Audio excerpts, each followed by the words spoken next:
Good evening everyone. आज हम लोग पढ़ेंगे वर्ण विचार के बारे में। वर्ण विचार बहुत ही इम्पोर्टेंट टॉपिक है। ये अक्सर लोग छोटा बड़ा छोटी बड़ी सब भूल जाया करते हैं। तो आज हम इनके बारे पर हमारे मुंह से जो आवाज़ें निकलती हैं वो ध्वनियाँ कहलाती हैं। ध्वनियों को दिखाने के लिए पहले लोगों ने कुछ सिंबल बनाए जो ऐसे लिख दिए गए, प म, इस तरह से उनको डिनोट किया गया। उसी को हम वर्ण कहते हैं। भाषा की सबसे छोटी इकाई को वर्ण कहा जाता है और वर्णों के व्यवस्थित समूह को ही हम वर्णमाला कहते हैं। तो आज हम वर्णमाला के बारे में यहाँ बात करेंगे। वर्णों की संख्या जो है वो 52 होती है। वर्णों की संख्या कितनी होती है बच्चों? 52, 52। वर्णों को दो पार्ट में डिवाइड करते हैं, मूल स्वर या ह्रस्व स्वर और व्यंजन। स्वर और व्यंजन। स्वर व्यंजन। स्वर को भी दो पार्ट में डिवाइड किया जाता है, मूल स्वर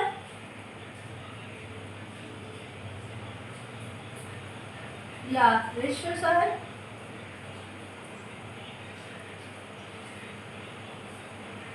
और दीर्घ स्वर।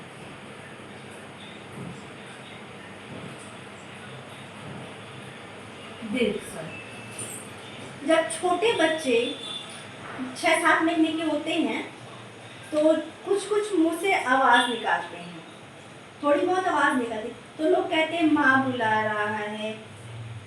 लेकिन कभी भी एक छोटा बच्चा व्यंजन का इस्तेमाल नहीं करता है, वो स्वर का इस्तेमाल करता है। क्यों? स्वर को बोलने में कम कठिनाई होती है और वो कम समय लेता है।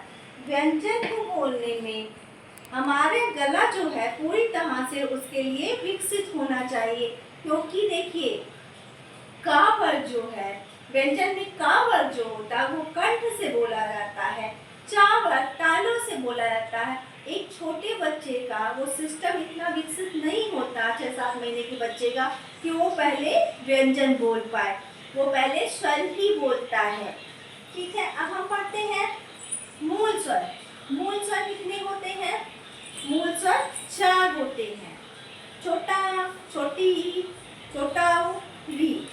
बाकी जो होते हैं वो दीर्घ स्वर होते हैं। अब स्वरों की संख्या कितनी होती है? स्वरों की संख्या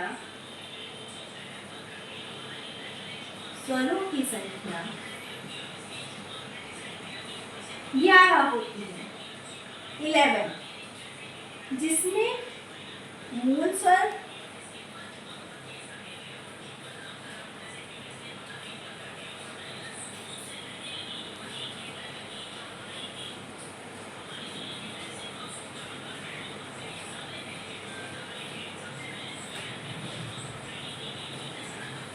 छोटा, छोटा ई, छोटा ऊ, बी, दीर्घ स्वर।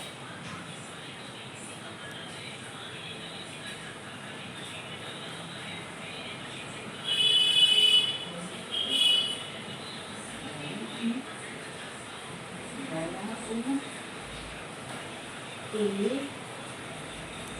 एल, ओ, औ। ठीक है, कितनी होती है मूल स्वर संख्या? 4। और दीर्घ स्वर बड़ा, बड़ी, बड़ा ऊ, ए, ओ, औ। ए, कुछ लोग इसको छोटा ए बोलते हैं, इसको छोटा ओ बोलते हैं।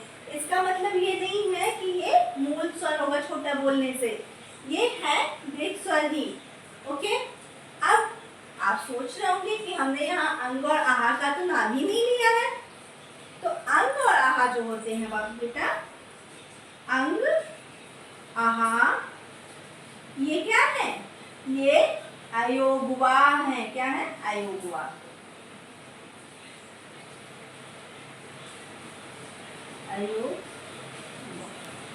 क्लियर? ओके। तब अधिक पूछा जाता है कि वर्गों की में स्वरों की संख्या कितनी होती है? तो स्वरों की संख्या 11 होती है। मूल स्वर कौन से हैं या ऋष्य स्वर कौन से हैं? मूल स्वर को ऋष्य स्वर कहते हैं। मूल स्वर 4 होते हैं। अब हम पढ़ेंगे व्यंजन के बारे में। व्यंजन से बहुत सारे क्वेश्चन बनते हैं और व्यंजन में थोड़ी सी कंफ्यूजन भी होती है सबको। ओके, तो क से माँ तक क्या कौन सा है? क से लेके माँ तक को हम स्पर्श व्यंजन कहते हैं। डिटेल से हम अगले वीडियो में इसको समझाएंगे। क से माँ तक को हम स्पर्श व्यंजन कहते हैं। स्पर्श व्यंजन। स्पर्श व्यंजन की संख्या 25 होती है। कितनी होती है? 25 होती है। फिर आते हैं य, र, ल, व। य, र, ल, व। ये कौन से व्यंजन है? इनको हम अंतस्थ व्यंजन कहते हैं। कौन से व्यंजन? अंतस्थ। ये हैं अंतस्थ व्यंजन।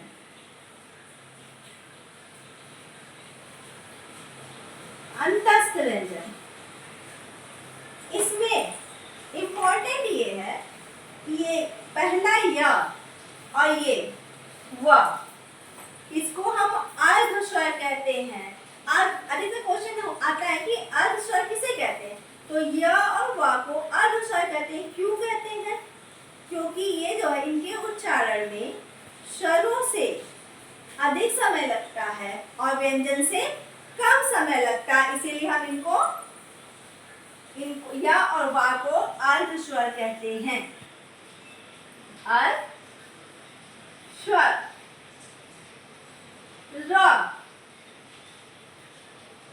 र को हम लुंठित व्यंजन कहते हैं। क्यों? जब हम र बोलते हैं तो हमारी जीभ जो है ऐसे, आप बोल के देखिए, र बोलिए, सबकी जीभ जो है वो रोल होती है।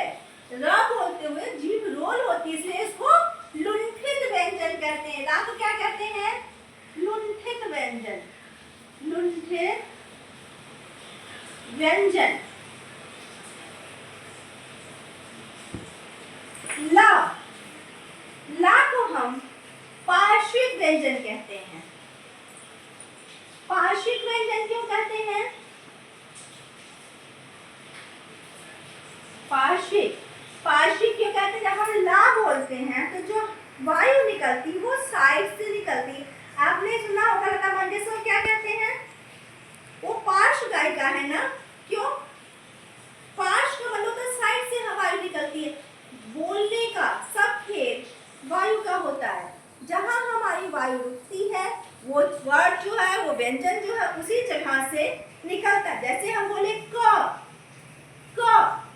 बोल के देखिए आप लोग। क बोलने से कंठ से ये आवाज कहां से निकल रही है? आवाज हमारी कंठ से निकल रही है, इसीलिए कंठ से उच्चारण होता है का। और अगर आप प बोलेंगे प फ प भ म, तो उसका उच्चारण कहां से होता है? ये आप लोग बोल के हमको कमेंट में बताइए तो प फ ब भ म का उच्चारण कहां से होता है। ओके। अब आता है य र ल व के बाद श श श ह। श श श ह।